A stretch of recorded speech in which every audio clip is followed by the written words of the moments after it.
Allen observes that Whitman had seen himself as a poet-musician.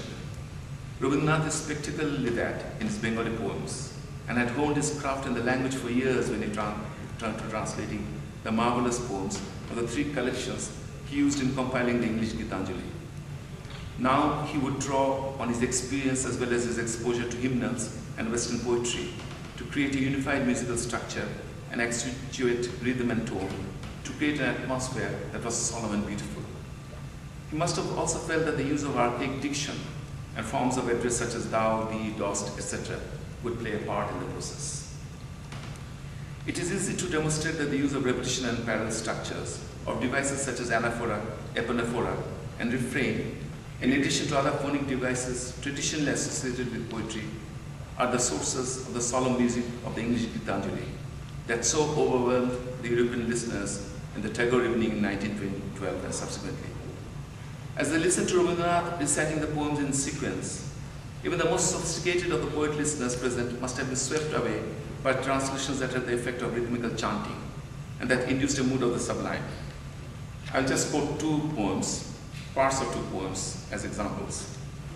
This one is perhaps his most well-known poem.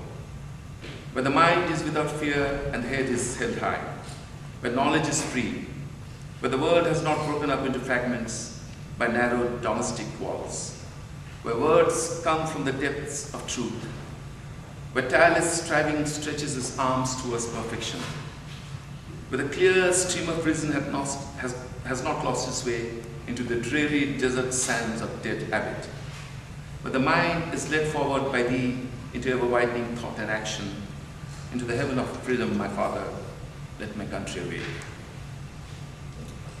In this case, the use of parallelism continues from the first line to the penultimate one, while the use of anaphora, internal rhymes, alteration, assonance and consonance, and balance and contrast set up an insistent, rhapsodic, interlaced, and yet forward-moving lines that climax in the ultimate lines into the heaven of freedom, my Father, let my country away.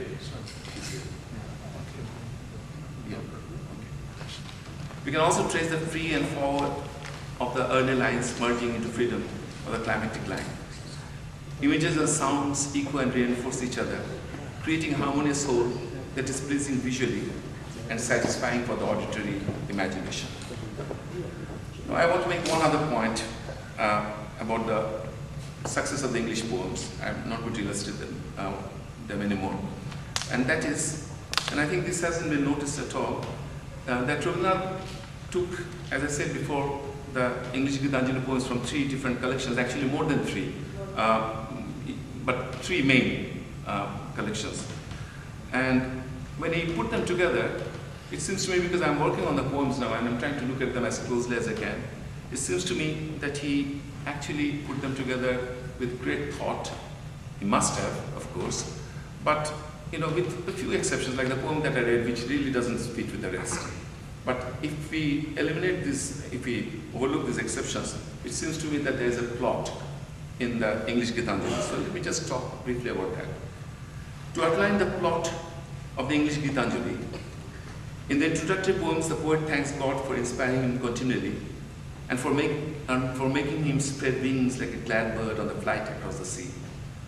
He also expresses his wish in them for being worthy of the gift bestowed on him. The next sequence of poems mostly articulate the stirrings for unions with the beloved and express the speaker's desire and longing for oneness with him, as well as impatience at the thought that communion might be some time away. He is disturbed by the thought of false steps he has taken or may take and his unworthiness in this space. In the next sequence of poems, we can detect the poet's mounting excitement at union as he waits and as God seems to be on the verge of making his appearance. A good example of this phase of the narrative is poem number 44, which concludes with the poet smiling and singing, while the air is filling with the perfume of promise. Poem 48, a relatively long and mystical composition, seems to suggest that the beloved has arrived and that the waiting is over. But as he puts it, he is finally able to see the desired one flooding his sleep with a smile. But union is soon followed by thoughts of separation and death. The beloved is left, and the poet alternates between regret and the happiness at the experience of having known him. The next sequence of poems express the desire for reunion In another world, as the poet remembers the touch of the beloved and his gifts and wants to savor them again, although he has his moments when he shrinks to give up his life and cross over from his life to the next. The penultimate sequence of poems indicate that the poet is in the process of securing his passage into another world. Poem number 93 is thus about taking leave, and in it the poet bids farewell to his companions, for as someone has come and is ready to journey again. The final group of poems suggests that the poet has indeed crossed the threshold of this life and is on the verge of becoming reunited with the beloved in eternity in a final embrace. As the volume ends, then, we have the feeling that the poet is approaching eternity. Poem number 99 thus informs us that he is about to gain the perfect pearl of the formless, die into the deathless, and tune into the notes of forever. Poem number 103, the final poem of the English Gitanjali, concludes with the poet saluting God for taking him to his eternal home.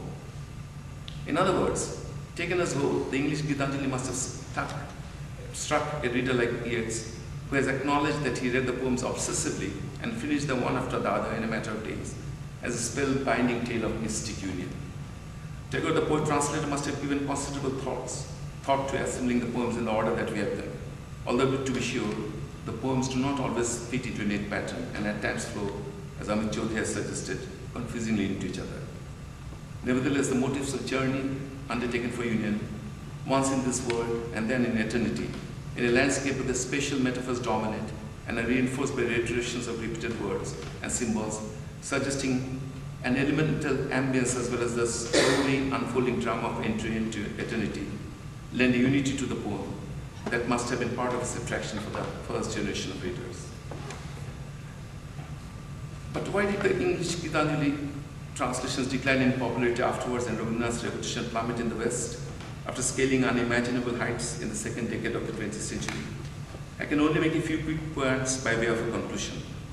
I would like to reiterate Jelnikar's thesis. Rabindranath broke out of the orientalizing mold created for him in his abrasive critique of the aggressive nature of Western society, and was therefore sounding too strident and not at all soothing anymore for his first English audience. Also, while the English Gitanjali style would not have jarred early modernist ears, readers accustomed to the high modernist mode might have found the prose poems too mammoth. Moreover, Yeats and Pound and other modernists had turned increasingly reactionary as the years went by, and were not going to be as receptive to Eastern traditions as they had been at an earlier phase of the career. But what perhaps was the main reason for their loss of interest in the poet's career was that Rabindranath was unable to translate his later works with the kind of care he had lavished on his first book of prose poems. What was worse, his inferior later translations kept on appearing for decades, damning the excellent first translation by association, as did the very poor Macmillan volume, which even had the temerity to announce itself as a work in English. However, the English Gitanjali has always been in print and has continued to inspire countless people for almost a century now. It has been the work that translators from languages other than English and Bengali have used in introducing Rabindranath to the countrymen and women.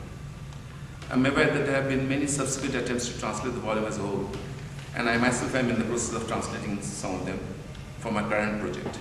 But of one thing I am sure, no other translator will succeed where Rabindranath was able to, and no volume will have the impact the work has had.